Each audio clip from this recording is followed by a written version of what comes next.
Kev, we got the Ravens going up against the Bengals in Cincinnati in this AFC wildcard matchup. Who do you think is going to come out on top and why? So normally I would say it's a blowout, but for the sake of this being a divisional matchup and Baltimore having one of the better defenses in the second half of the year, I will say that this game will be competitive. I think that people are overcompensating for the fact that Lamar will not be available. Tyler Huntley is not the worst backup in the world. He is mobile. He can hit his open receivers, but the key word is receivers. Baltimore does not have the league's best offense by any means, and that is going to be the hardest part is finding people to get open, hitting receivers and finding ways to move the ball downfield without having to rely on your run game. And when you put the ball in Joe's hands, you have the capability to score 30 to 40 points because you have Jamar Chase, you have T Higgins, you obviously have Tyler Boyd, and of course you have Joe Mixon in the backfield and Hayden Hurst at the tight end position. Like this offense just looks to be competitive. This offense looks to be one of the best in the league. And for that sake, I will say that Cincinnati wins this game by 7 to 10 points.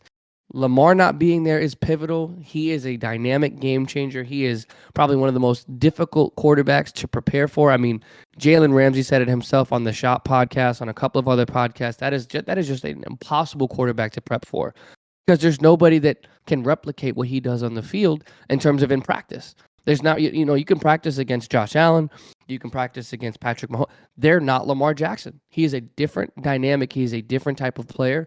So with him not being on the field, I give the advantage solely and completely to Cincinnati because their defense has been playing better as the year has gone on. But again, Roquan Smith getting a massive extension. Their pass rush has been able to get to the quarterback lately. If for whatever reason Cincinnati's offensive line decides not to show up like they did in all of last postseason, don't be surprised if this game could turn around and get ugly quickly because if Joe's got no time, that offense isn't moving anywhere. We all know this offense lives and breathes with Joe Burrow's success. So again, I have Cincinnati winning comfortably, at least by 10, or excuse me, at least by 7, but it's all dependent upon this offensive line. That is the key. Whoever wins the line of scrimmage battle is going to win this game. Charlie, I could get to you from here.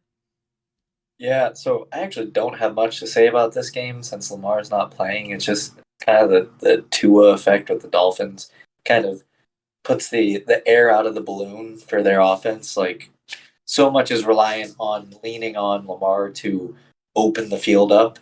Actually, the word around the NFL of what they do for defensive coordinators to get prepared for that offense is they just stick their fastest running back or receiver out there to do play action and kind of do weird run scheme plays to like simulate what Lamar does. Yeah. So when that's not there, then that offense, are you going to lean on Dobbins to run the ball 40 times? You can't do that. Like, and Mark Andrews, yeah, he's the monster, the Bigfoot, but like you got to get him the ball. Yeah, if they get down in the red zone, he's unstoppable, but you got to move the ball to get to the red zone. Like I think that offense is too unique without Lamar, and I don't see them scoring much. I do think they're going to get a lot of pressure because Alex Kappa is actually hurt right now, the Bengals center. So that interior O line is going to be a little rough, and Baltimore's front seven is just monsters. Like they're all beasts. So yeah, I think Roquan Smith will get in a little bit, and I think they'll have a lot of pressure on Joey B. But I just don't see that mattering because I don't see the Ravens offense doing much. So yeah, if I had to pick a score, 28-10. Like I don't see this being close, and I don't see it being that offense doing much. I do think they're going to get the ball a lot. I just think they're going to give it right back just with not moving the ball. It's going to be a lot of 3-and-outs.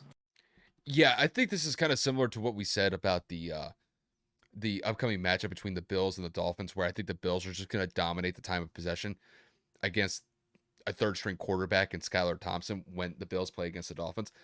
And I think this is going to happen very similar to what we're going to see when the Bengals go up against the Ravens, just simply because I mean, from a quarterback perspective, you're talking about either Tyler Huntley or Anthony Brown as your starting quarterback options for the Ravens. I mean, have you guys been watching what the Ravens have been putting up offensively for like the last month and a half? They haven't been able to crack. I think it's been under 20 They points over haven't. the last couple They weeks. haven't cracked 20 points. I think in over a month and a half. I think it's probably been. If I were, I could look at the schedule a little bit later, but I don't think they scored 20 plus points since November. So it's been a long minute since we've seen really any sort of consistent rhythm from the Ravens offense. Obviously, I know Lamar's hurt, and that's the biggest impediment for them. But when it comes to the Bengals, I think the Bengals smack the Ravens. And I understand that the Ravens have a pretty competent defense, and I think that's the only thing that's actually going to keep this game somewhat competitive early. But if that Ravens offense isn't getting anything consistently going in the first half, and mind you, these teams just played each other last week. So these teams are very familiar with each other.